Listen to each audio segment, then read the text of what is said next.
I would really, I'm Erica Lorenz, I'm the president of the Jung Association. I would really appreciate it if people would turn on your video because it makes us feel like we're together rather than seeing black boxes.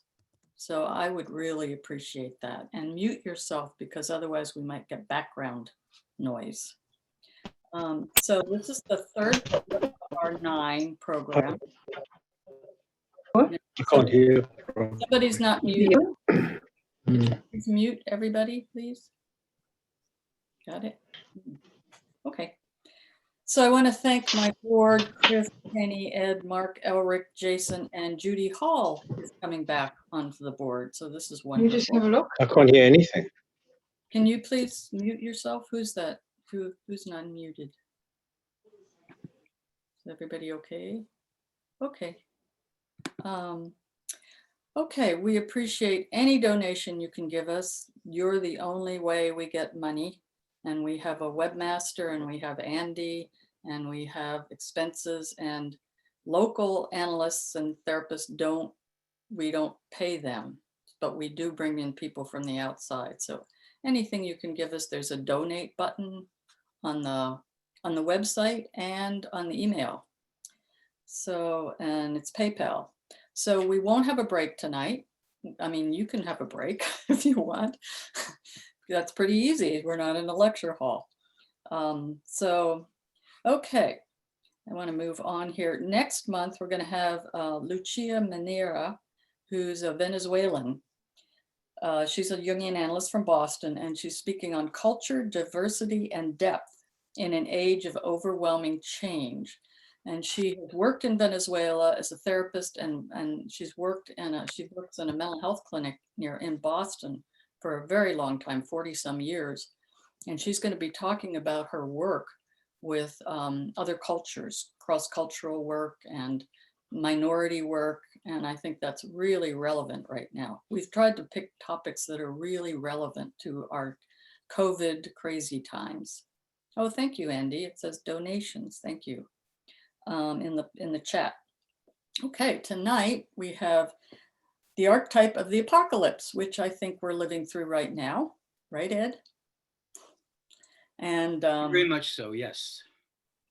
And it's Ed Tick. He's an archetypal psychotherapist in the area. He's a friend and a colleague, and he's best known for his veteran trauma work, which he's been doing for many, many, many years. And his book, War and the Soul, became a hit and is used all over the world. And he speaks all over the world. And let's see. And he's also worked with the military, which is quite a feat, I think, working with the warrior archetype with the military. That's wonderful. Okay, he's also written a book, and I think you're writing another one, right? On dreams, the Asclepius, the god of healing in Greece. Yes. And I read his first book on dreams, Asclepius, and it is excellent. It's one of the best books on Asclepius I've read. He's a wonderful writer. Yeah. So, and he is an international journey guide in Greece and Vietnam. So let's welcome Ed, and here we go. So Ed, you might want to tell us sort of the format that we're going to do tonight. I will, Erica. Thank you very much, and welcome everybody. Thank you very much for attending tonight. And I'm already heartened because if we have about 50 people tonight, that shows that we have hope, we have courage, we have spirit, and we're still determined to gather in community and do good together. With a topic like this, we're always afraid that nobody will show up because we have to contemplate such difficult and dark matters. So thank you all for coming, for all of your devotion to healing, to community, to well-being for each other and for our planet. Thanks, and thank you to Erica, our president of the Jung Association. That is also one of the archetypal thankless tasks, being the director and president of an association without funds, without a salary, just out of pure devotion and love of the material. So Erica, we publicly honor and thank you for what you give to all of us and to our community. and thank you for the introduction. Okay, I will dive into the presentation in a moment, but as Erica suggested, I do want to share the format. We are in apocalypse now, and it's not new, it's ancient. We'll talk about that this evening. We all know, we don't have to talk about what a difficult time it is, how stressful and traumatizing it is for all of us, for the entire planet. So we need to gather, we need to talk, we need to get support from each other, release some of the stress that and fears that we're all carrying. So my plan for tonight is to present for more or less an hour. I will have some breaks during the presentation for some quiet and meditation and centering time, because we're talking about very difficult and dark material that we are all in the midst of right now. So I'll talk for about an hour. We will have some breaks to go inside and center and ground. And then after my presentation, we will break into small groups. We have about 50 people. Andy will put us in small groups of about 6 or 8 each. And I hope we'll have about 20 minutes or a half hour in the small groups so we can really connect, support each other, share what we're going through during these difficult times, and give each other a feeling of strength in community and spirit so that we can continue to endure and transform these dark times. And then we Ed, will see. Ed, Yes. I have a question. Mhm. You want the board to lead the groups? Oh yeah, thank you. Yes. All board members who are willing to, please facilitate one of the small groups. And I guess we'll take a head count when we break up and see if we have enough leadership. And we might pick on a few of you ex-board members, ex-officios like Carol, if we need you, if you don't mind. Okay. So then we also want to leave enough time to come back into the large group and report from the small groups and feel ourselves together in community, and then close down with even in these dark times, with messages of hope and healing that can emerge from these dark times. So we'll be back in the large group and for some closing remarks and prayers. So that's the format. Okay. Does anybody have, and as Erica said, we're not scheduling a break, but there will be some quiet time. So take good care of yourself. And if you need a break, of course, take it. And if you need to leave and go to sleep, or it's too sad and heavy, or you want to go get some ice cream, do that also. Take good care of yourself. Okay. Any questions or concerns about our structure or the evening before we dive in? Okay. All right. Andy's going to help me get the slide presentations up. So forgive me if it's a little clumsy as we go along, but here we go.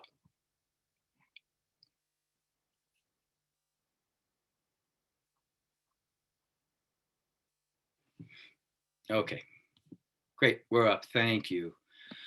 Okay, so my friends, welcome to the apocalypse. We could have called this Archetype of the Apocalypse, and that's what we're studying together, and how this archetype appears throughout history, in mythology, history, psychology, and how it is surfacing upon us today. And I'm saying welcome, so to emphasize the point that this is where we are, this is where we need to be, this is where we have to be, we can't be otherwise, and so we have to cope with these conditions. So can we have the first slide, please, Andy? Before we begin with the dark stuff, I want to begin with some prayers and blessings to help us walk into the darkness together, and also to know how to endure it and come through. So we have this prayer from Buddha. Very simple prayer, but we know love is the ultimate medicine. And Buddha long ago said this: hatreds never cease by hatreds in the world, by love they cease. This is an ancient law. Buddha says it's a universal law, not just a human law. And we all know and see how hatred feeds hatred, violence feeds violence. And if we live by hatred and violence, it goes on forever. We need somehow to bring love, deep love, love that accepts the entire human and cosmic condition into practice. So that's one prayer for to begin. And another prayer, I'm going to light a candle now. My little candle holder is a butterfly. And this is very dear to me, not only because butterflies are beautiful, but because in ancient Greek, the word for butterfly was psyche. Psyche meant both butterfly and soul in ancient Greek. And so I'm lighting the butterfly candle to help strengthen and support our souls as we go through these hard times. And I also share with all of you, this candle will be burning on my altar, this entire presentation. You won't see it, but it will be here for us. As I light this candle, I also want to share with you that tonight's Friday night, and this is the Jewish Sabbath. And one of the prayers that is said every week by devout practitioners to begin the Sabbath is a beautiful song. And the song calls the angels of peace to come from the other world, to come from above and join us and sit at our tables and help us have peace today and for the Sabbath and to bring peace back to the planet. So from Buddha, let us find love that is strong enough to stop the hatred. And from the Jewish tradition, let us all call the angels of peace down to be with us in spirit, down here where we really need help, divine help during these times. So thank you. Okay, Andy, next. All right, we plunge into the apocalypse, my friends. Apocalypse is an archetype, and in a few minutes, for anybody who might not be familiar, we'll be specific about what archetype is. But for now, we're going right into a consideration of the apocalypse and what it is, what it looks like, how it presents itself. We all know the story of Noah. We all know this story. It's one of the beginning, early stories in the Bible. But for now, we know the story of the flood. What I'd also like you to know is that this myth of the world-destroying flood repeats everywhere around the world. It's in Greek mythology, it's in the Bible, it's in Native American mythology, some African mythologies, Islamic and Hindu mythologies. They all talk about world-destroying floods, earthquakes, typhoons, and that humanity is visited by them again and again and again. And all of these stories teach that when we human beings are out of balance with nature, that's when nature strikes back against us. So think of the pandemic as continuous from the flood of Noah and the Old Testament all the way to the pandemic. When we are out of balance with nature and cause distortion to nature, then we invite apocalyptic forces to gather and to explode. So Noah's story is universal and archetypal. And I'd like this excerpt that I'm calling an invocation is from a poem that I wrote about Noah a while ago. So I'm going to read this to invoke us into the idea and the conditions of the archetype. In Genesis, after the flood and after Noah comes back, God's words are, I will never again curse the ground because of humanity, because the imagination of the human heart is evil from the time of its youth. Apparently, the divine became very disillusioned with humanity at a very early time and began sending these challenges through nature to try to put us in balance and wake us up again. So this is the story of Noah. What did he learn then, floating on that silent expanse while the bloated bellies of neighbors bumped his hull and drifted away? What did he sense astride a ton of manure that rose faster than he could shovel?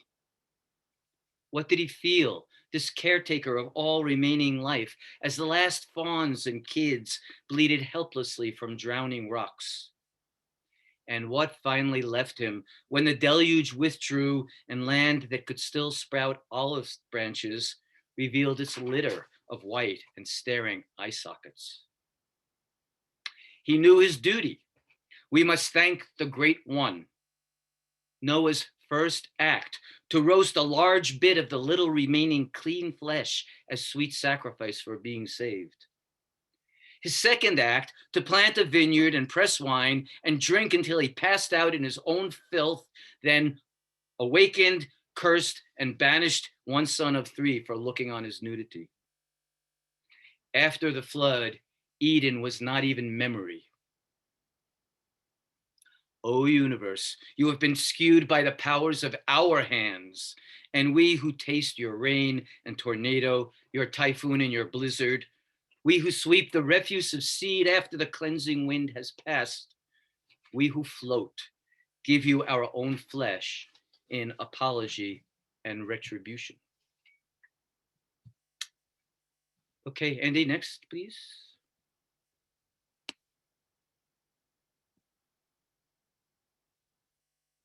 Okay, so before we go further, for anybody who might not be familiar with our Jungian and archetypal terminology, let's just begin with what an archetype is. Archetype comes from the ancient Greek, and it means the original form, the original stamp put into matter and mind that repeats forever. So an archetype is a primordial pattern and a set of images that are planted in us, are part of our collective unconscious, surface again and again and repeat throughout individual human lives and throughout human history. And these are not just ideas or concepts. An archetype is a living and dynamic agency. It lives in us, it takes us over, it directs our individual and our collective psyches. And it is an irresistible transpersonal force. When it's here in us as individuals or as the collective, we are at its beck and call, and we have very, very little power, freedom, or control anymore until we become conscious and awaken to it and to what it's trying to bring us and tell us, and then integrate it into our whole being. Next, Andy. So the archetype of the apocalypse, probably we've all heard of this, that the four horsemen of the apocalypse, also from the Bible, from the New Testament, from Revelations, that was delivered by John, sleeping and praying in intense deprivation in a cave on the island of Patmos for 2 years while he channeled this vision. And war, famine, plague, and death are the horsemen, and they're all here now. We have wars all over the planet. We have civil war in this country. We have famine and water and hunger all over the planet. We have plague through the COVID and many other diseases that are ravaging the planet, and dying and death is everywhere. So the four horsemen are indeed galloping down upon us with all of their destructive forces. And right now they seem to possess our country and direct all the direction of humanity. Okay, thank you, Andy. I was just asked to quiet down a bit. Thank you. Okay, victims of apocalypse. I want to demonstrate that it has been with us since the beginning, and it's in our sacred literature, and it's with us today in our own individual lives. So on this slide, you see Job. We all know Job, and the book of Job is one of the most extraordinary documents we have about apocalypse and about trauma and about all of our human responses to it, how we suffer from it, and potentially our way through it with an expanded vision and transformative spiritual experiences after loss and crisis. So if you remember Job's story, Job was called a perfect and upright man. He didn't do anything wrong.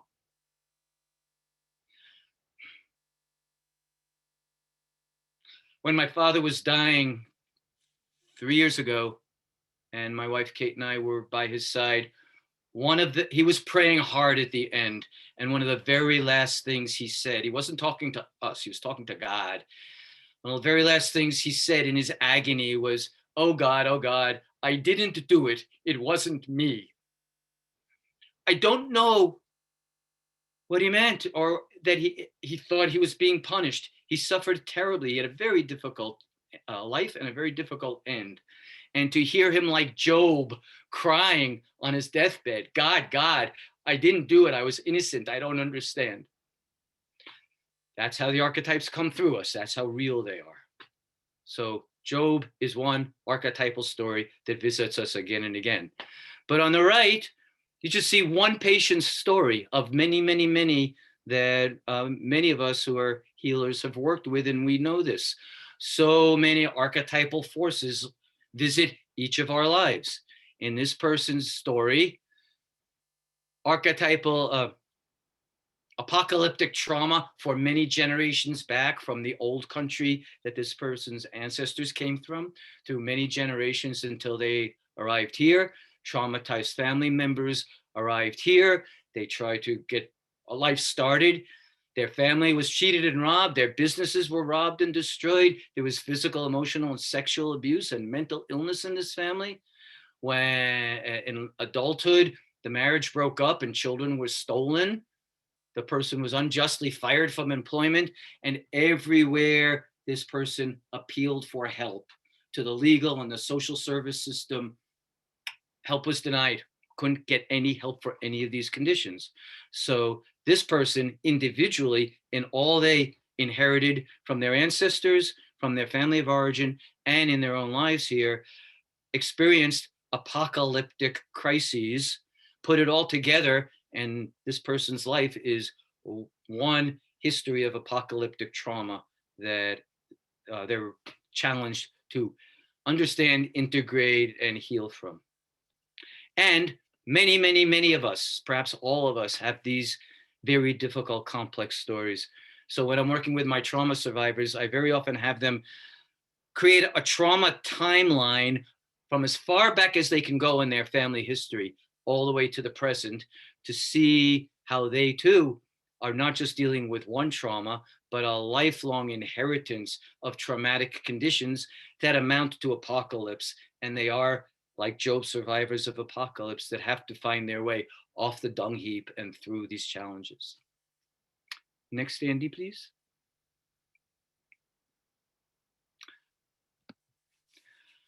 Okay, there are many different types of trauma, and the trauma field today has become enormous, as it should, because we are all going through all these types of trauma. I'm not going to go through them all. You all understand this, but do scan this list briefly and realize how many forms of traumatic experience we are all going through, all together, all simultaneously, and all around the country and the world. So collectively, this amounts to global trauma, and that is the condition of apocalypse.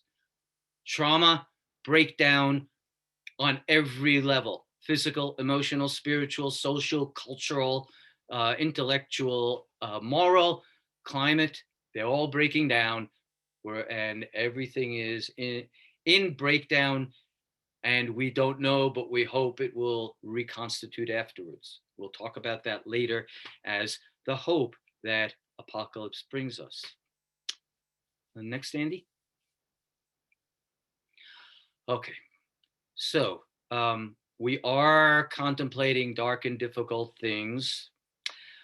George Orwell is another witness to modern apocalypse. We all know the book 1984 and the book Animal Farm. Orwell got it right. 1984 just had two things wrong. He got the date wrong. But I reread 1984 recently, and the conditions that he reports of massive governments spying on and controlling their populations and creating constant enemies and constant warfare, and there's no such thing as truth, and war is peace. It's all there in 1984, and we're experiencing that today. Orwell really struggled to see that clearly and warn us and present it. And he said it takes constant struggle to see what's right in front of our eyes. It's really hard to look at this for what it is and allow ourselves to see it and still feel okay. So I just want you to take a few minutes to relax, breathe deeply, center yourself. Take 3 deep breaths, me too.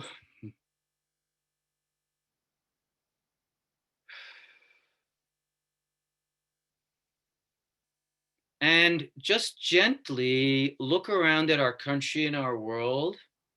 And as much as you can tolerate it, see and feel what you experience is going on around us that may be frightening, intolerable, that may make you want to move to the moon.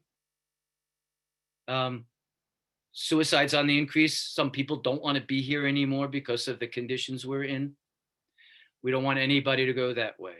But just check yourself out. How comfortable and open can you be in contemplating our conditions? What do you see outside around us?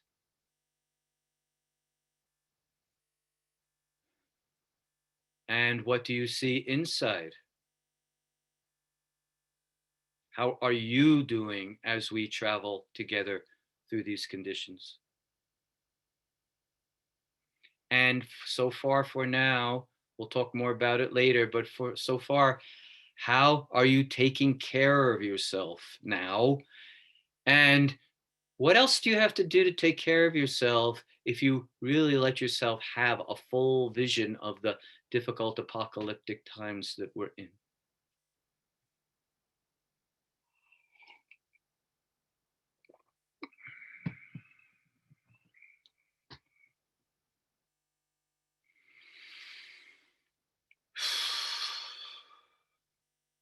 So take another deep breath.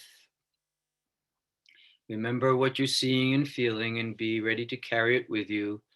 And well, before we move to the next slide, I'm sorry I didn't say so earlier.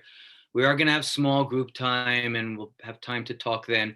But if anybody has a question or a comment as I go along in this part of our presentation, of course, raise your hand or put in the chat and let us know. And we want to pay attention to everything that's coming up for everybody.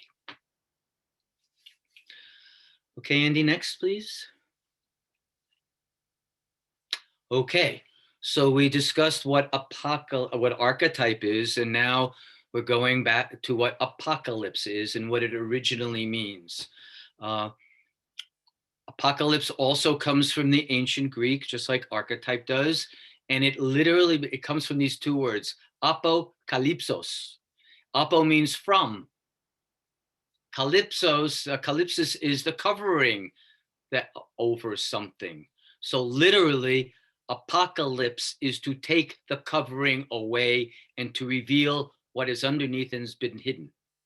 And we can use it in a small specific way, like my head. This is apocalyptic because the covering is taken off and it reveals actually some damaged skin underneath. So we have a little apocalypse like that. My wife would love that I would have hair, so she thinks I'm apocalyptic. But then we have, of course, the very large cultural apocalypses, the apocalypse going on in nature through climate change now. So it is meant to be a warning, an awareness of the darkness that's surfacing and a warning to pay attention to it. So apocalypse does all these things that I'm presenting on this slide. It shatters the world as it has been. It destroys the old order. And we are certainly going through a destruction of the old order in numerous ways, not only in our country through our political struggles, but so many old social institutions are crumbling. People don't rely on them anymore, don't believe in them anymore. Political order around the world is crumbling. And so many people are retreating into fascism or authoritarianism as their desperate attempt to find protection against this breakdown. The masses always become more rigid when they are seriously existentially threatened. So the old order is being destroyed. When that happens, all of the negativity and the violence and all the denied aspects of the human shadow that have been buried in us come to the surface and are released. And they, as we see now, they run havoc among the people. As we also said, this is a living, dynamic agency. It lives in us, and it lives through the egos that it possesses. And the smaller and more unconscious and more vulnerable and powerless that ego feels, the more likely it is to be possessed by this archetype and controlled by it. The apocalypse also demands that we become conscious, and everything about Jungian and archetypal psychology is about drawing up out of the unconscious what is in the unconscious and making it conscious so we can work with it and integrate it. And that is very, very true about the apocalypse. Everything coming up in our society now, as we all know, has been buried since the beginning of this culture and has to be faced and integrated, or we'll destroy ourselves. And so we are all demanded to become extremely conscious of all of these forces now. And we are thrown onto the threshold of the new. So we're responsible now. And we either repeat history and perhaps destroy ourselves, or we take responsibility and we work with what's coming up and we transform.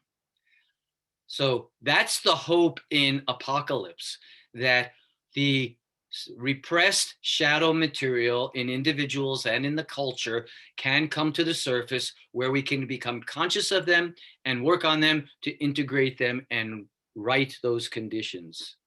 So apocalypse it's terrible with great suffering, but it's not hopeless. It's meant to be consciousness producing and transformational. Next, Andy, please.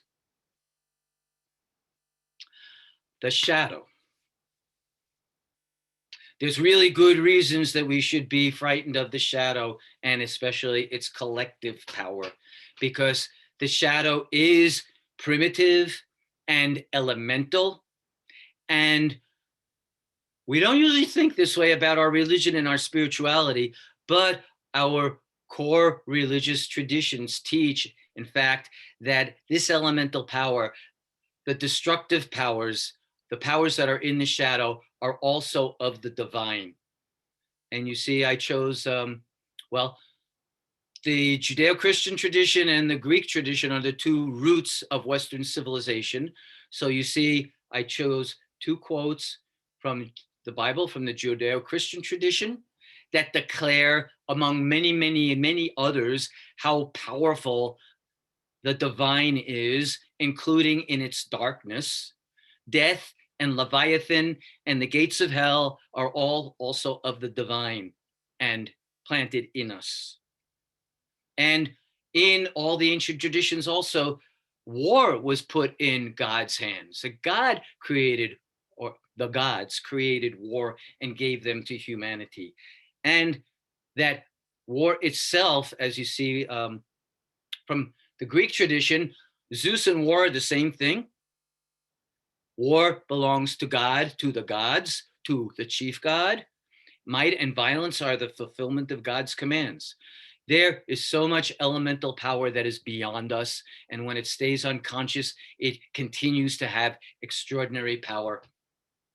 And we need to realize that it is of the divine, or the transpersonal, whatever you prefer. It's built into the universe. It's way, way, way stronger than our human power. And that we need to have as much respect and reverence for the dark powers as we do for the light, and work with them with utmost caution and respect, or else they turn on us and we're lost in the apocalypse. Okay, next, Andy. Another word from the ancient Greek is trauma. And some of you have heard me talk about this before. Trauma is the piercing wound of body, mind, heart, spirit things in community that we get when violence pierces us on every and any level, we are traumatized. When the world pierces us with violence, we have now what we call PTSD. When we do wrong and are immoral, now we have the term moral injury. When we are suffering and we have so much sacrifice, so much loss, and we don't know if it's worth the results, we don't have a clinical term for that, but I work with people who are in deep despair over this because they are sacrificing willingly or unwillingly and paying terrible prices and suffering terribly, and they don't see that it's worth the effort or the sacrifice. Just this afternoon, I was working with a group of 8 Marines, one in Vietnam and then 7 young Marines from Iraq and Afghanistan. And every one of them said that bottom observation. Every one of them said, when we went, we had high moral values. We thought we were defending our country. When we got there, we saw that we weren't, that it was senseless, that there was no good mission, that we were letting the other side have their weapons and have their poppies and continue their war against us, and we were dying for nothing. So we judged that our sacrifices were not worth the results in Afghanistan, and they are in such deep despair and moral injury and feelings of betrayal from the country that that's their wound, not PTSD and broken brain, but moral injury and spiritual despair. And that is afflicting us all over the world today. So we are all being traumatized by these conditions. Okay, Andy, next. Okay, so we carry this into modern times. This is a long quote, but it's really worth contemplating. You see, it's from Civilization in Transition. I'm going to jump into the middle. Oh, first of all, Jung wrote this for the First World War. He went back and wrote it and published it again for the Second World War. The condition of the world wars didn't stop. World war is also an archetype that has been visiting us for the last 2 centuries, at least. Now, if you look in the middle here, when these mythological symbols that express primitivity and violence occur in a large number of individuals and aren't understood, they draw the individuals together by a magnetic force and a mob is formed.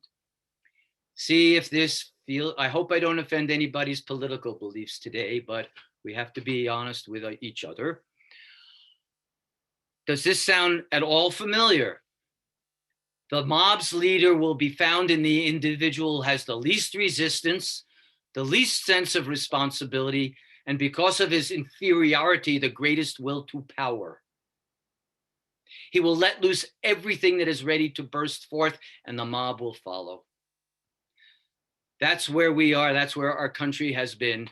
That individual has given ultimate power, and the mob has been following. And so the American shadow has been released in a fierce way on this continent and in this country.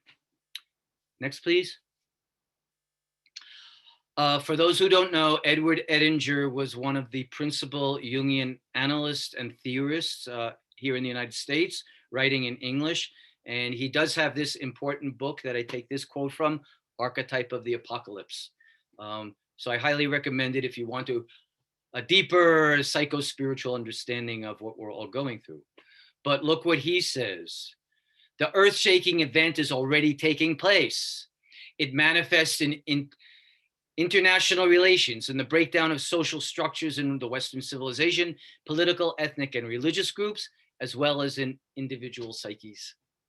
So Jung saw it and it was observing it developing over 150 years. Edinger later on saw it, that it is still with us and it is spreading throughout civilization and all around the world. Next. And maybe some of you heard Joe Biden's speech about 1 month ago on the Gettysburg battlefield. not only was that a beautiful speech, but he didn't use our archetypal language, but he's aware of this and he said it. Look, something bigger is going on in this nation. It's not politics. It's something bigger and darker. Hate never goes away. We hear the same hate-filled bile today as in Europe in the 1930s. Hate never goes away. It only hides.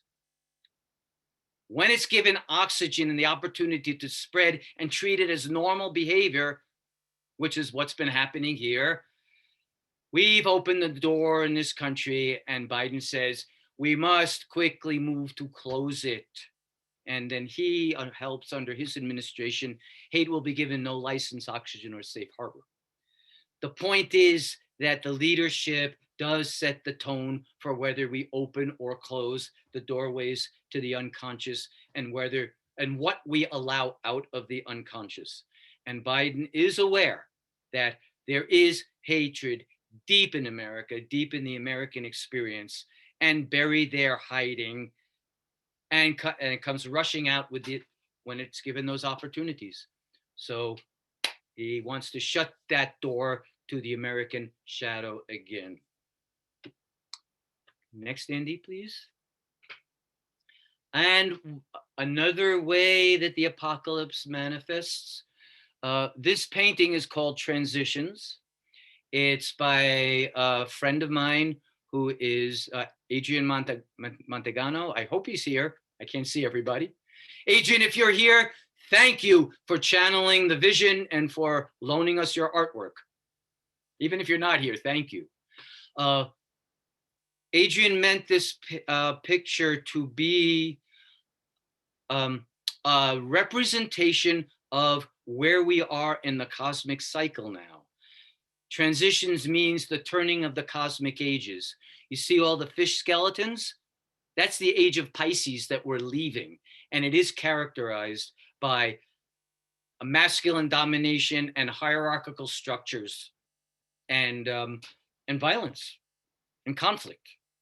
And that age is dying now, and the age of Pisces, of Aquarius, that we sang about in the 60s is trying to be born, and the Aquarian age is supposed to be different and characterized by community and cooperation and equality between the sexes and flowing instead of fighting. So you see in Adrian's picture, there is growth trying to happen. Water or tree is coming out of the urn that the new person is carrying in.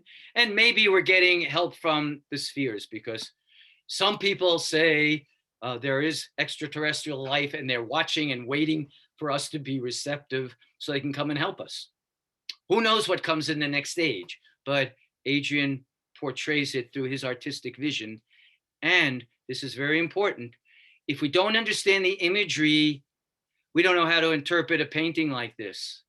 And people might turn away because the imagery is uncomfortable. They might be confused and not understand what's going on. They might misjudge the artist and wonder what was going on in that person's mind. But in fact, this artist is very spiritually and cosmically oriented, and he is trying through art and through his creative process to reveal the transformation we're going through.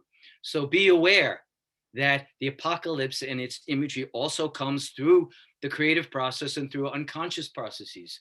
So lots and lots and lots of people are having archetypal or apocalyptic dreams. The New York Times even created a website for people to send in their apocalyptic dreams, and there are thousands and thousands of them accumulating. So this is coming out through everybody's unconscious to the surface. Okay, next, Andy. Again, this is difficult material and dark. So again, take 3 deep breaths. Calm down. And do allow yourself to be aware and to affirm that together we are living in the apocalypse. Just let it be our present reality, because it is. and do a brief scan of your body, your mind, your heart, and your spirit. Again, check out how you are doing with this awareness. As in Adrian's painting, check out with yourself if any archetypal imagery is surfacing in your life, in your fantasies, in your dreams, in visions. We are all being exposed to it every day in the news. So we are being bombarded with apocalyptic imagery. So how much courage do you have? George Orwell, it takes constant struggle. Can you allow yourself to be aware of this? Can you say, yes, this is where and when I live now, and I affirm my life even under these conditions? And inside, what do you notice? What happens when you do? And what strengths and what weaknesses, what fears and what powers do you find in yourself to help you through these times?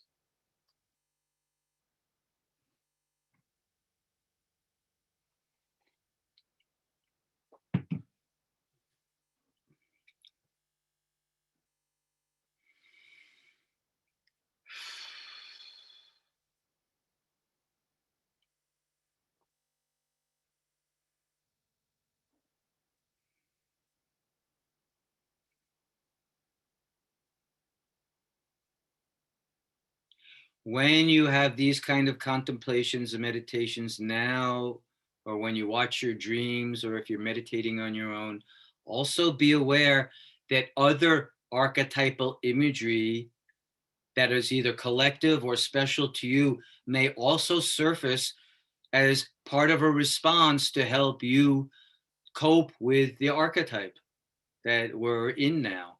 So even right now, as I meditate on the apocalypse and say, yes, that's where we are, I actually feel my heart bigger, strengthening itself to move through this.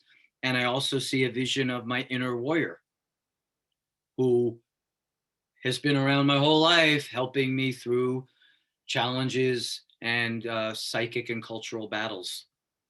So it's not only the shadow and the negative archetype, but also what that allows to come to the surface in us to respond to it. Okay, deep breath again, please. And Andy, next slide. Okay, this should be pretty clear. The wound that we call PTSD today, post-traumatic stress disorder, we render that to be an individual psychopathology. It's not. It's collective. We all have it to a degree. Modern biologically based psychiatry attributes it now to broken brain, and most of the responses to PTSD are repair the broken brain. Well, that's a piece of it. We don't have the time to go through all of these dimensions of the traumatic wound, but they're all here. Our hearts are wounded. We are morally wounded. The society is in disorder. Climate anxiety has just been established as a new diagnosis. Climate change is making us mentally ill. What do you know?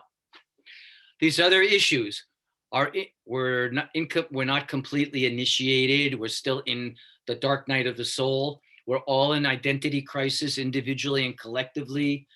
Love and intimacy forms are really badly wounded by this. And so presently, sexual abuse and domestic violence and divorce rates and child abuse are way up while people are locked in at home. And we're all in the underworld and our souls are crying for help and we don't know how to find it. So the apocalyptic conditions inevitably cause what we call PTSD. And we can understand that is a social wound, post-traumatic social disorder. When we have all these conditions simultaneously, we're all together in a social disorder. And really, it's wrong to just look at an individual and say, the rest of us are okay, but you've got PTSD and you're wounded or troubled. No, we all have it. It's just how much, how strong, and how well we can heal from it and cope with it. Okay, next, Andy, please. Again, when we realize we live in an apocalypse and that it affects every part of our being, here again, I'm not going to go through the whole list, but the soul is the psyche, is the center of our being, and trauma affects every dimension of our being. Yes, our brain chemistry and nervous system functioning, but everything else, our relationships, our political and social institutions, our philosophy, our morality, our place in history, our place in the cosmos, everything is affected by these apocalyptic dimensions. So here too, I invite you over time, think about these dimensions of wounding and how you are with each one of them. And for those of you who are teachers and helpers and healers, we have to deal with every one of these dimensions when we're helping our apocalypse and trauma survivors. And it's wrong. We come up short as healers if we only use one or a few of these. So many good, well-meaning therapists are only focusing on repairing the broken brain. That's good. That's helpful. And it's incomplete. We have to address all of these issues and help our suffering brothers and sisters resolve all of these issues in a way that serves healing and living well today. Okay, next, please. Okay, we're not going to stay in the darkness too much longer, but we want to see how we can come through this darkness. So going back to the book of Job, and we remember how much apocalypse he suffered till nothing was left. Nothing was left.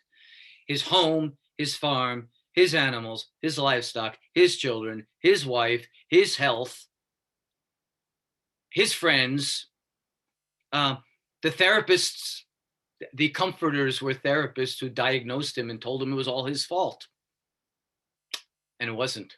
He was innocent, and yet all these things happened. So there Job is lying on the dung heap.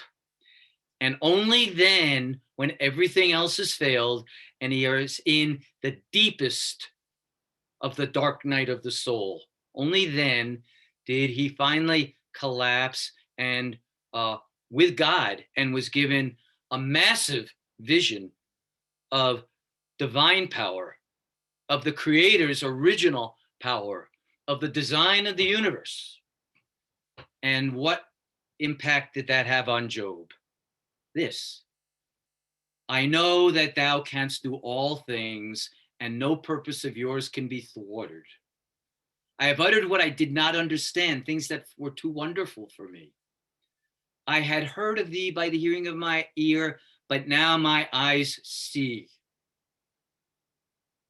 This is a hard one. We are meant to be given a dark vision that includes the dark realities of life as well as the higher beauties of life, and to integrate them into a vision that includes everything: the dark and the light, the yin and the yang, war and peace, love and hate, all in one unity that is divine. And Job thought he understood God by being good, by being devout, and that didn't do it. Following the rules and being devout did not protect him.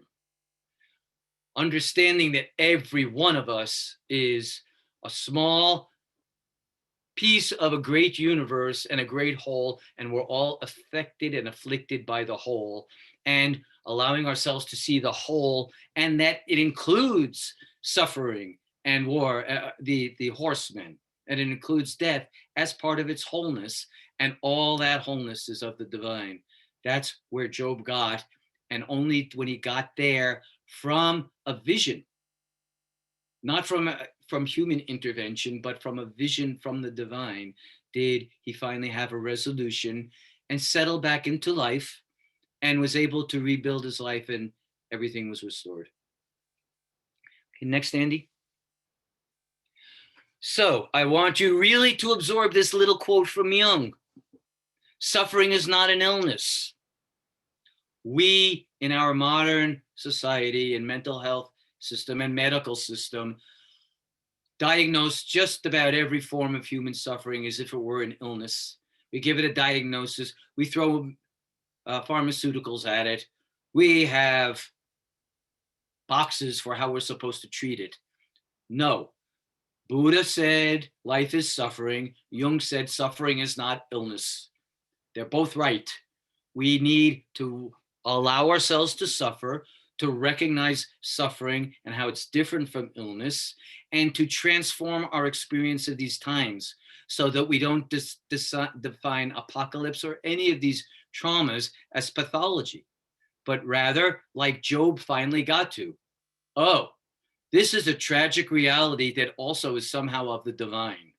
And this is a universal transformational force. It can be a portal to the divine. It is a rite of passage as we pass through it. We are being awakened and initiated. We, like Job said, my eyes are finally open to things which I did not know and were too wonderful for me to see. He became initiated with this vision. We're called to the real instead of our wishes and expectations that we impose on reality. We're called to community because we're all in this together. We're all suffering the same way and we need each other. And like Job had, this can bring revelation, transformative vision from which we can bring rebirth and recreation and resurrection to ourselves and to each other and to our times and to our world. Again, this is the hope in apocalypse. Next, Andy. It is possible to prevent trauma and apocalypse, to reduce it, to mitigate its violent impact on us. If we do these things individually and in small groups, and really, God help us, if we can do this as a nation and in a world, we can transform everything profoundly for the better. So these are some of the absolute essential conditions for healing from apocalypse, emerging from trauma, and putting our world back together. We have to tell the truth. We have to tell the truth, not fake news. We have to tell each other the truth, even when it's difficult. We have to not act out of selfish interest, but only out of absolute moral necessity. We have to have communities that build spiritual and moral training and teaching and preparation for all of the conflicts that we have to face. We have to not individualize our wounds and our pathologies, but communalize them. We need to be in community together, like many people on both sides, all sides of the political spectrum. They're gathering in community, but we need it for grieving and storytelling, purification, and making purpose. We need to give transcendent meaning to our sacrifice and losses. The community has to change, and we need to globalize this. It has to become all of our story. And finally, this wonderful quote from James Hillman, who's also, after Jung, he is a leading archetypal psychologist. And he said simply, survivors don't want to be fixed. That's traditional psychotherapy. Let's just repair the life. Survivors want to be blessed. We have felt stained and cursed, and we need blessing. Next, Andy. So we can emerge and we can heal. Again, it means all of these things. Our souls and spirits have been drained. They need to be restored.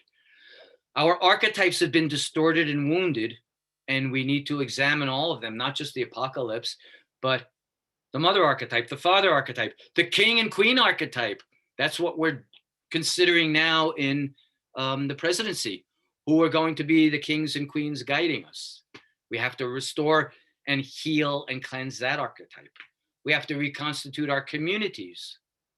We have to heal our moral injuries and rebuild ourselves as moral and honorable people. The world used to respect this country for that, and we've lost it. We need to bring it back. And we all need to keep evolving to serve in the healing in communities that support and recognize this. Again, if we do all these things in small communities or large, we can heal and we can emerge and transform our conditions for the better. Next. And this is for all of us, ways to take care of ourselves during crisis. We need to constantly be calming and centering and grounding ourselves. We need to connect with each other. So we're very blessed that this technology developed before the pandemic hit us so we could connect. We need to cultivate each other in good relationships and good ways of moving forward. We need to do everything we can to heal ourselves and each other. We need to practice meaning making out of all this, and we need to become elders and guides in a positive way, leading forward into a good future. And again, we could talk about it and work on all of these, but for now, this is just some reminders about how to take good care of yourself and your loved ones and your charges while we're going through these crisis times. Next, please. Good. Now it's time for breakout rooms. So how many people do we have now? Wow. Bless you all. We've got 65 people tonight. That's great. Andy, could you create 8 breakout rooms of 8 each? Okay. And we need some facilitators for each room. So I'll be one. Erica, yes. Penelope, thank you. Oh, thank you for staying, sweetheart. You know you're tired. Do we have more people who could guide us? Andy, would you be one? Andy? I'll need to stay here with this number of people. Oh. I'm sorry. Yeah, okay. Do we have anybody else who would like to volunteer? Carol, would you? Thank you. Elric? Did we ask him? Elric. Elric, are you there? Yes? And Jason? Jason, where are you? I'll do that happily. Thank Thank you. you. Okay, how many is that? 4, 5, 6. We need 2 more. Okay, I saw Floyd volunteering, and Floyd and I have been on the dark journeys together. I totally trust him. You okay, Floyd, to lead one? Mark, are you here? Mark? I think he was having technical difficulties. Yeah. So, He was, yeah. yeah. Okay. Okay, One more. one more. Katie, do you wanna? Kate, would you lead a group? Thank you. You can get revenge on me later. Okay, so I have about 5 after 8, so let's do 25 minutes in the breakout rooms. It's not a lot of time, but let's do all the sharing we can. Then also each breakout group, choose one person, and when we all come together, we'll just do brief sharing about what happened in each of the rooms so we can have our collective wisdom. Okay. All right, Andy, send us away. Okay, the rooms are open. You'll need to click through.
Hi, Seth. I'm Andy. I'm the Zoom host. Hey, Andy, sorry, I thought I had to cut out a minute ago, but I don't, so I came back. Okay, cool. Would you like to join a breakout room? Sure, Okay, I'll find a place for you. thank you. Yep. Where are you located? I live in Boston, but right now I'm in Utah at my in-laws' house. Cool. All right.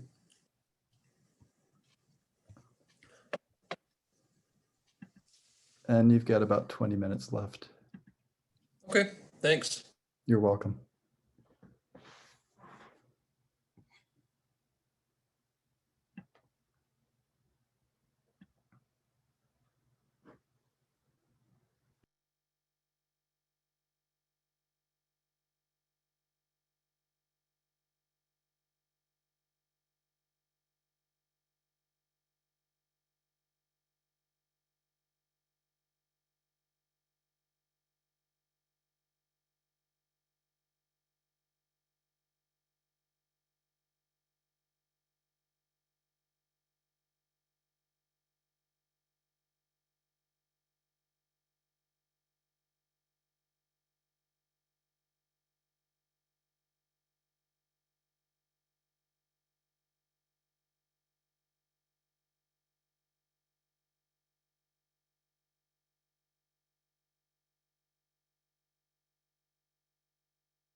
Hello, this is Andy.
Hi, George. You're muted. I can't hear you. Hi there. So are the breakout rooms over or They have 11 more minutes. 11 more minutes? Should I rejoin? I couldn't get any audio, but my wife just helped me to turn up my audio. Oh, I see. Okay. Yes. Do you remember any of the names of people who were in your group? Let me think. I can picture the woman who was leading it. That woman, Kate. Was it Kate? Yeah, Kate Desterall or something. Kate Alstead? No, had a D last name, Desherall or Desherall. Dahlstead, yes. Yeah. Okay, I'll have you join room number 7. Hold on a second. Yes, 7. Right. Okay. Great.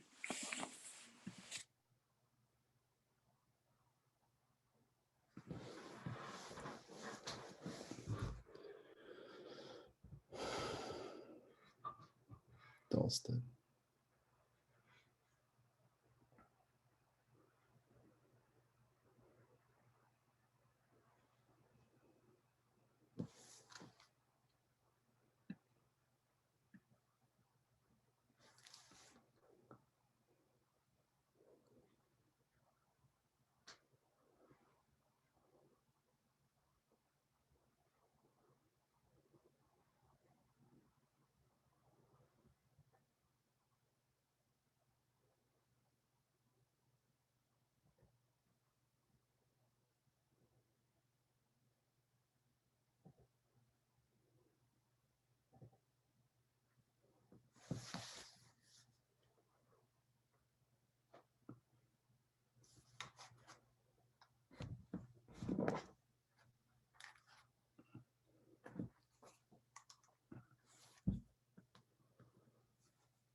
Just wanted to let you know that I might pop over to do some wood stacking in the morning on Saturday, period.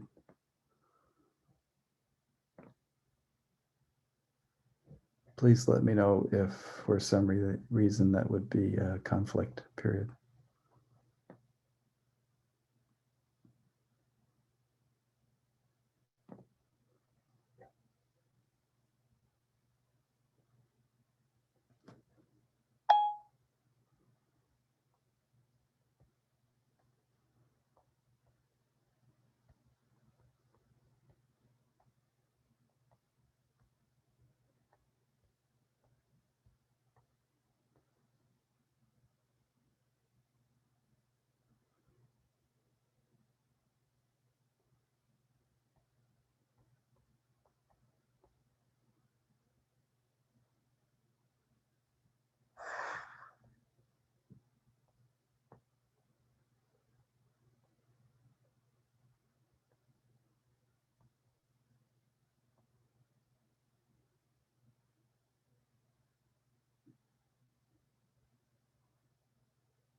go around the circle, and one person from each group just take a few minutes to share what came out in your little community. We didn't have a volunteer from my group. Would somebody else like to report on our group? We were number one. Oh, my friends are making me talk too much tonight. Nope. Okay. I will. I'll give a shot. Well, I was going to say I'd give a shot, but I think you'd probably do it much better. So Please, Allison, do it. I'll add if there's something. okay. I first want to say, I think in our group, it was so astoundingly vulnerable, everybody, about speaking about the shadows and the transformation and sort of personal and social trauma. What I got out of it is everyone seemed to feel the positive part, that there was some learning, and that this COVID times and the political times has been sort of an opportunity to really, again, see what's sort of there, what's cracked, but that also we're not alone in struggling against a lot of these issues, which some of us have felt from even way back, that there are so many more people, and that hope of, this is my gist, of coming out of it, of carrying that new awareness and energy and collective ability to connect, and the collectiveness, sort of that strength, with a lot of gratitude for that, that we're energized, also maybe seeing a light at the end of the tunnel, we'll see. And that spirit can shift from being really, like we've all been drawn down a lot, that it could shift with that glimmer of hope around from the society, that inner part can shift. I don't know, did I get it? Yeah. Okay. Yeah. Thank you. Yeah, it was extraordinary how much hope through awareness, connection, truth-telling, and further service everybody in our group felt. I feel better for our small group. Thank you, everybody. Okay, group two. Is that our group? John, why don't you unmute? Yeah, our group, we had very wonderful comments from people, and we're talking about, I took some notes here that there's the light and the darkness and the shadow, and the light of the shadow we're going through, the blue wave actually voted, and the primitive shadow has come out to waken us up. And various people were talking about, one person was talking about the image of Steve Bannon of this apocalyptic vision of cutting off the heads of Dr. Fauci and I think head of the FBI, and putting it on a stake outside the White House. And someone else was saying that these people were cutting off the head of that teacher, the terrorist guy, cut off the head of the teacher in France. And somebody ran into a church and killed 3 people in the church in Nice. And how this, and then another person we're talking about the COVID pandemic and how that's affecting us all, and that the COVID positive rates up to 120,000 today, maybe 400,000 to 500,000 people in the United States might die by January, February. And a person talked about PBS, the age of nature, is a hopeful thing for people to watch. Another person talked about the trauma of Trump's childhood, his narcissism, and how that's affecting us, and how that, and then we were talking, a person was talking about the shadow, the evil we see outside, we have to look inside to see how it's not all outside, it's inside us. And we're talking about the history of slavery in this country, the Civil War that happened in this country. The past is not past, it was never past. And that the hatreds that are coming out now, the shadow is in American history coming out now. It's not over. The Civil War never ended. And I just took notes. People made very heartfelt comments. I hope I reflected everybody in my notes. Thank you, John. Okay, group three. Hi. I think I'm group 3. I was in group 3, I believe. I'll try to give you a sense. I wish you all could have been there. This was a really wonderful group of people. I felt so honored to be with them, and the thoughts that they shared. The conversation went quite deep. There was talk about dreams and dream work, and that led to the sharing of a dream, and a dream that occurred last year in which the dreamer had made a journey across a river in a boat where there were fish skeletons under the boat. And on the other side of the stream was an adobe building, very beautiful, that was reminiscent of a return to the ancestors. So there was this sense of a journey. And then there were comments about, there were some really beautiful, deep, open-hearted comments about how disturbing the brutalization of families that happened at the border recently, where families were separated, and the trauma that was and is for the children, but also for the parents and the guardians and the families of those children. And that led to some talk about soul work and the need for soul work and the recognition of this need for soul work. There was also another very heartfelt sharing about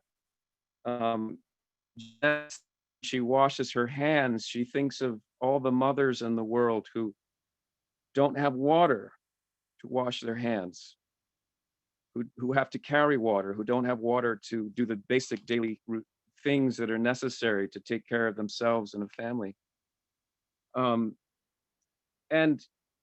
then we got into a very deep conversation about, I don't know how to summarize this except to say that it had to do with the idea of the connection between the inner work that you do and the effect that has on the collective, and the difficulty that we all encounter when we are unable to do that work within, and we project it outwards on other people or on the world. And there are some people, it was mentioned by one of the people in our group, I think it was Michael, who said that there are people who are not able to do this work. And my thought on that was just that this is your responsibility if you are able to do this work. It's very important in this time that you continue to do this work and that you challenge yourself, particularly when you begin to break the world up into the good guys and the bad guys, and you're the good guy. It's important for you to really challenge yourself on that and go within and do the work of integration, because that shadow you see outside you, the despot, the tyrant, the petty tyrant who is brutalizing children at the border, where does that live in you, and how do you account for that somehow? So we had this kind of a conversation, and I guess that's the best summary I can give of it. There was so much more. But. Thank you, Elric. That was very rich and deep with everything you shared. Thanks. That was group 4. So group 5, I think, is next.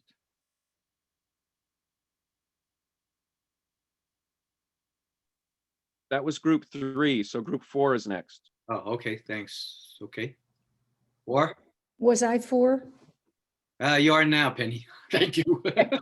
First off, I have to say, we were in the middle of talking and it ended, and I actually felt like I lost all my friends in that moment.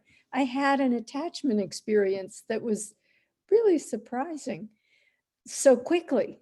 So I think there is something about the quickness. Could I ask Azima, would you be willing to talk? about our group? I'll do my best. I really loved I loved the fact that everybody who spoke was so personal. Each of us talked very much about our own personal feelings about what's going on right now, dealing with our own darkness,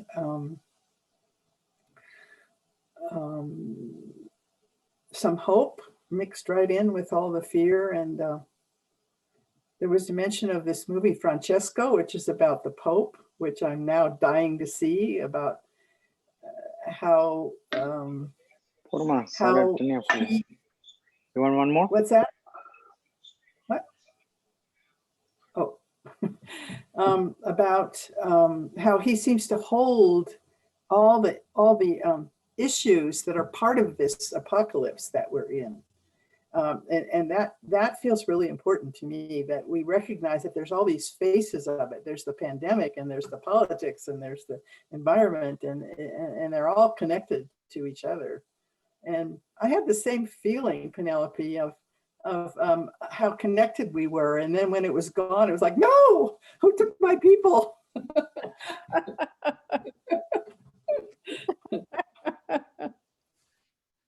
Thank you. Thank you.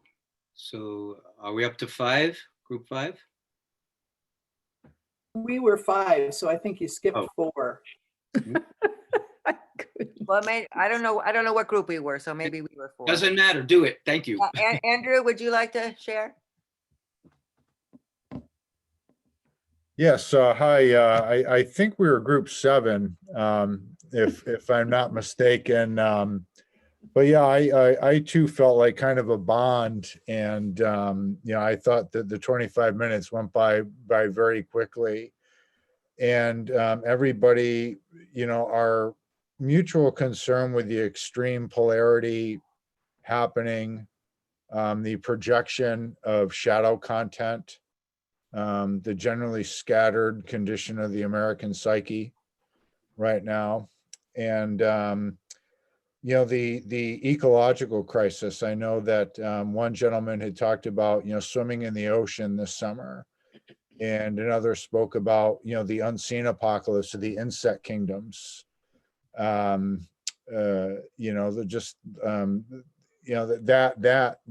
might be it right there. An underestimated threat. Our little friends, and somebody talking about issues of racism and race coming to the surface, and 12-step programs about I think 4 of us were in 12-step groups, and how it's one of the few places where you go where you actually lead with your shadow. You're not looking to impress everybody, you lead with your foibles, and that kind of brings everybody down to that level where you can relate to and show empathy, and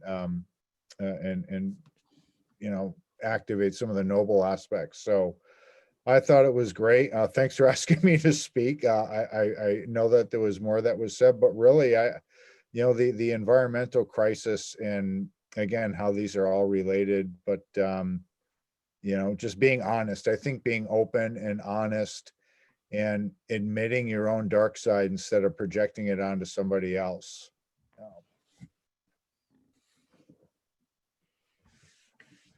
Thank you, Andrew. You're welcome. So we're No, out of order. We don't know who hasn't shared. we have Jason's group and Carol's group. Is that it? So Okay. Jason and Carol. Thank you.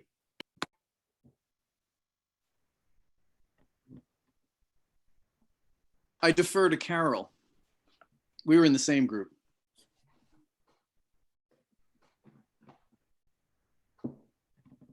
Am I not allowed to do that? Does anyone want to report from our group? Okay.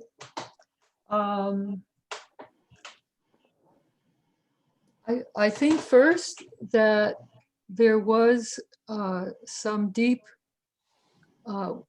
processing about that the apocalyptic experience had been with this person. I don't know if I should, anyway, since they were a child. I was imagining, we didn't say what, but about the Holocaust. But that I imagined, you know, that living with something of the Holocaust. But anyway, that the feeling of apocalypse had been part of the family story, and that he had been living with this for a long time. And I felt this person was processing so deeply. And the opportunity for that is one of the things I thought the group offered. It's hard with a short period of time, but to really go in there. And he said that he had, in spite that he had a turning, he had come out of it. He had what's the word? You know, transformation. I didn't use the word, but he was coming out of it, and that he didn't feel that way anymore. That he was feeling, it was, again, maybe not exact words for it, but just feeling okay, feeling out of that experience that he had been in earlier. So where he is now, I'm not sure, but I did feel positivity and hope and new discovery in this later part of his life. So I think perhaps a couple of people had mentioned coming out of a spell.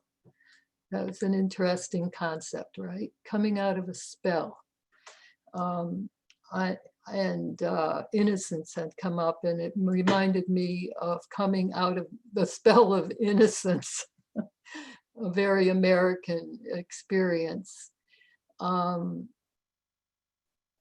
you could also take the other side of coming out of the spell of apocalypse, since one's a child, coming out of that. And so that kind of leads to the thing of being an elder. Someone is 70, in their 70s, and the role, eldership that Ed mentioned, and the role of elders now. And the words are beautiful, to bring hope and blessing. Those beautiful words, hope and blessing. Because we, the elders, have lived through so much, or ourselves, and are living now, but we have something to bring. And also, someone saying they've been waiting a long time for this. Waiting a long time for this. Things have been bad for a while, haven't they? And maybe for eons, but waiting a long time for this, and the possibility of maybe some transformation and purification.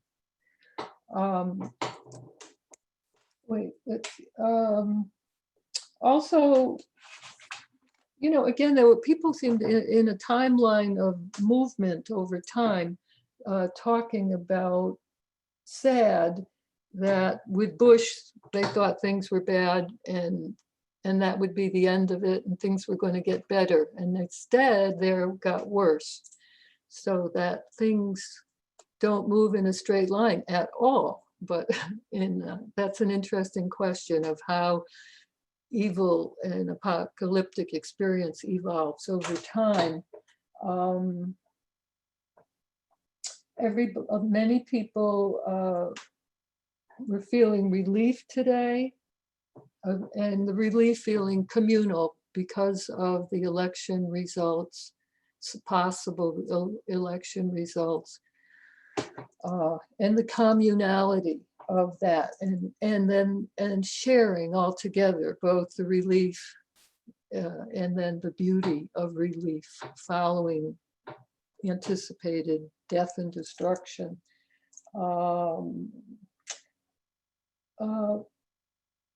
I guess one person went all the way back, reminded us of the Ice Age, and that there was a time when we know there were only maybe 2 to 10,000 human beings left on the earth, and that we have come back from that, and that we are all survivors in the ancestral line of, of human beings, and from that original 2 to 10,000. I like to think of myself or my evolving over that big an expanse of time. And so again, and then 2 of the people in the group are not from America. They're in America now. So they were able, I think, to look at America with different eyes and a little more historically, and what outside, how America is seen, and that really having a wider perspective around that it has to be, these are cycles, these are things we are going to live with, and America's in, which phase is America in, and America's role in the world as we all go through this together. People, I think, in some way, I did feel that, and people were really able to mention, the long list of what's happening and how it feels and the sadness of it. It's really, we don't even have enough time to say it in the 25 minutes. And again, the relief this morning. So, and I felt everybody, and I'm sorry but it seemed to me most of us, or there was always, where is the glimmer of hope? What gives me hope? And people had different things to say about that, but really feeling in people that they knew that was there, even if things were, we were going to have to go through fascism for a time. So anyway, thanks you, all of you, for the experience of being with you and hearing all of this. Okay. Thank you, Carol. Everybody was very well represented there. Thanks a lot. Okay, we have one more group. Whether one group was leaderless or one of you took over as leader, but Susanna, would you like to report from your group or pick on somebody else to share? Does somebody in Susanna's group want to report to us? Sorry, can you had to unmute myself. We were talking about having Deborah share. If Deborah, you're still okay with that? Thank you. Deborah? Okay, actually I got volunteered and I declined, but I guess that didn't work. Okay. You've been in the military, you know that doesn't work. Yeah, my bad. All right, so let's see here. Let's get back in here because I do have some notes actually. All right, so I'm gonna miss some things and I do apologize already. Thank you, Pete, for volunteering me. So we were talking about how we were taking care of ourselves, and a couple of us were thinking, wow, it was kind of hard for me to acknowledge the fact that we're in an apocalypse. They didn't really want to acknowledge that because, or not necessarily not wanting to acknowledge it, but just having a pause, like, oh, okay. And also recognizing some definitions that made things a little bit clearer, because a lot of times when you're going through something, you don't quite get it until you understand what it is. And a couple of us were thinking like, oh, I'm glad it explained that like that. That's that internal hatred that never went away, that was never dealt with. And now it's coming to the surface because it was never dealt with. Kind of like the fuzz, I guess, on a beer. And you move some off and some more comes up, and you move some off and some more comes up. But if you never actually, it's a thing that if you never actually deal with it, it starts to cause problems later. It's just like a trauma or assault or whatever you're dealing with. So coming to grips with some of that. That was our conversation. And understanding that the mob mentality and where it was coming from, and thinking, that's what that is. Okay. You know, like when you find out someone has a mental issue, and then you're like, oh, okay, that's why they're acting like that. You know, they didn't personally dislike me. You know, it's not about me.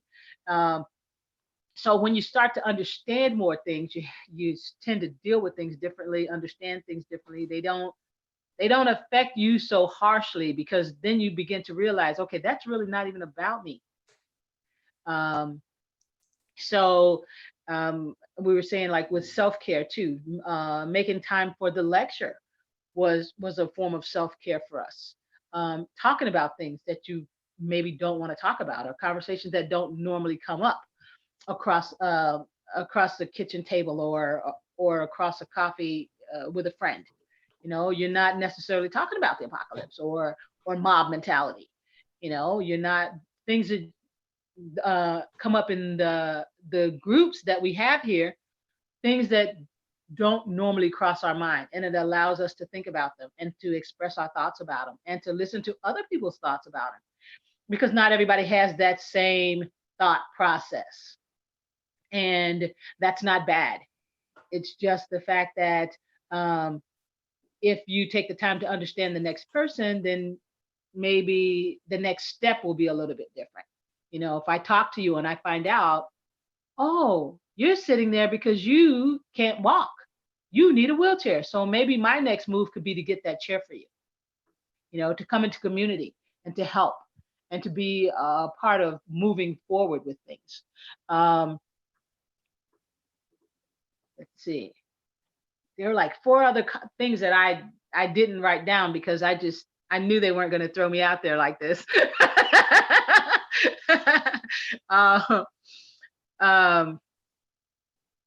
Help me out, Pete. There was one thing that you said that really, wait, somebody, because I know I only got half of it. Somebody help me out. Susanna? Yeah, I can try. Well, everyone can chime in, I suppose. I think you covered so much and so beautifully. What else did we say? Yeah, it was an interesting range of experience, you know, from people almost not wanting to acknowledge that there was an apocalypse because they had just started feeling better, from people coming in with a really frantic energy, to people who feel a sense of hope because, in a way, they have been feeling the apocalypse for a very long time. And so it simply feels like, oh, now the rest of the world is feeling it too. So we had this whole range of experiences, which I thought was very meaningful, and simply letting all those experiences be in the same room. You know, I think, Deborah, you covered so much. Does anyone else want to chime in?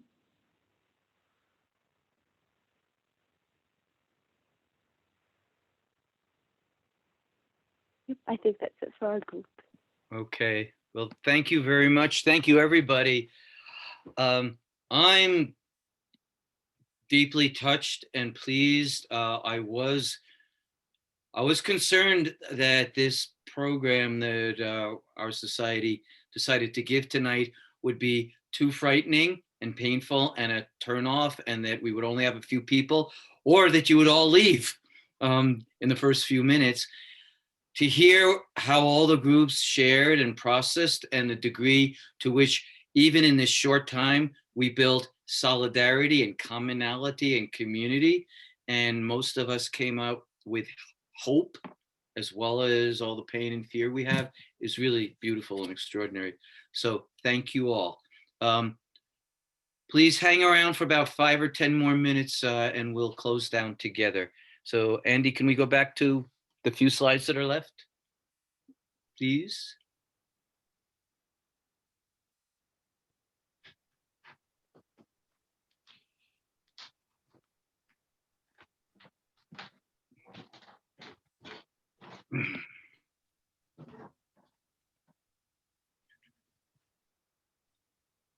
Okay, next one.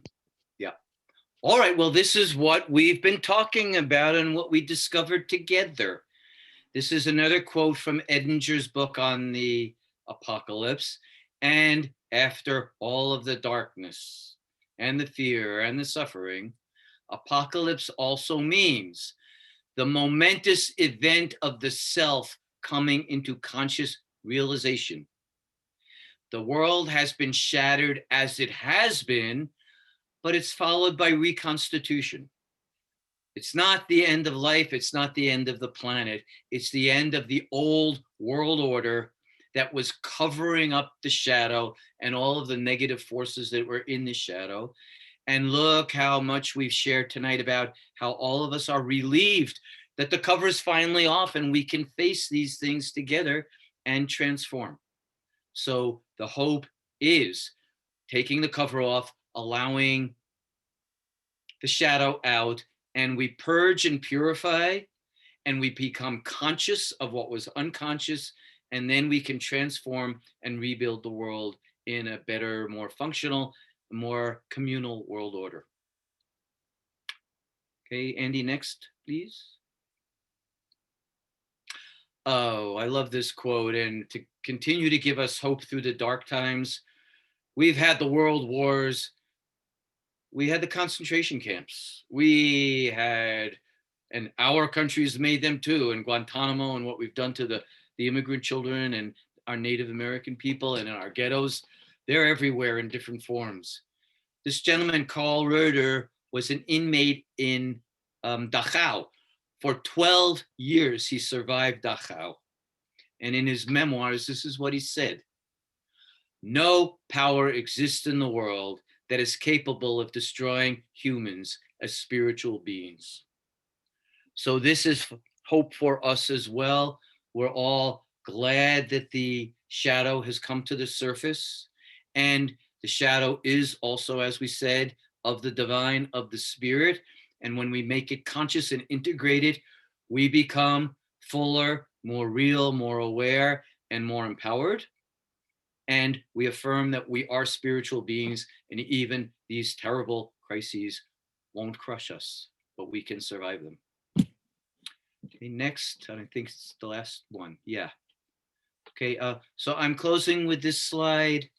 I'll have my contact information up afterwards for anybody that wants it. And Erica, do you want, after this, do you have any closing words you'd like to share? Just one, go ahead. All right, so, okay, I'll close up. So before this, I did put it in the chat, but I want to announce that my beloved partner, Kate Delstead, who's here somewhere, and I, and another veteran colleague, Charlie Bricello, we've been running monthly warrior gatherings since the pandemic began. Next week, instead of a shorter evening gathering, Wednesday is Veterans Day. It's a sacred day. It's one of our sacred warrior holidays, and we all need it. And it it belongs to all of us. It's not just about the veterans. And veterans and civilians have to get together into one united community. So the information is in the chat, or you can contact us. We are giving a Veterans Day retreat by Zoom from noon to 3 o'clock on Wednesday through the Rowe Conference Center. So you can go there and register. If you're so moved, please do join us. We'll be doing a lot of work like this, but also a lot of experiential work and small group work. And we'll work together to make Veterans Day a meaningful, sacred holiday for us all. So, what's left us? I wanted to end with this quote. I hope many of you know this famous poem, Dover Beach by Matthew Arnold. It was written at the turn of not this century, but the last century. Arnold lived at the end of the Victorian era. And he also looked at the terrible conflict and confusion of his times. And most of the earlier stanzas in the poem go through the apocalypse that Europe and all the world was facing at that era just before World War I. So he presented all that and how much faith and love and connection we've lost and this dark time we're in. And this is how he ends that reflection. And I think it's quite appropriate for us to end our reflections in sharing this way tonight. Ah, love, let us be true to one another. For the world which seems to lie before us like a land of dreams, so various, so beautiful, so new, hath really neither joy, nor love, nor light, nor certitude, nor peace, nor help for pain. This is the apocalypse. And we are here as on a darkling plain, swept with confused alarms of struggle and flight, where ignorant armies clash by night. So this is where we are, but our love and our hope and our consciousness and awareness and devotion can transform that. So my last message to all of us, oh, my beloved brothers and sisters, let us be true to one another through these difficult times, and let us all work together to come out on the other side, healed, reconstructed, transformed, and the shadow being purified and emptied so we can start again, new, wiser, and unified as one. So thank you all very much for this evening. Thank you, Ed. Thank you, Erica. You're welcome. Please donate. Yes. So thank you and good night. And we will see you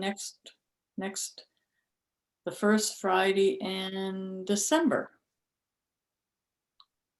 Thank you, Ed. You're Thank very you, Ed. welcome. You're all so welcome. Thank you all. Thank you. Thank you, Ed. Thank you. Thank you, Ed. You. Welcome. Thank you, Thank you. Ed. Bye-bye. Thank you. And everyone. Well, Thank you. Ed. Thank you, Carol. Do you have this on another set? You're welcome. Everyone. I feel better than I felt in a long time. Thank you, Ed. Thank you, everybody. hooray, in my we group. did it. Thanks, everyone. Thanks, Hey. Ed.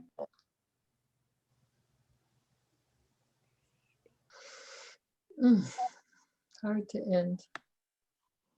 It is, especially when we're feeling good. Ah, can we all go for How it? did we do it? Thank you all. We did it. Yeah. We got each other.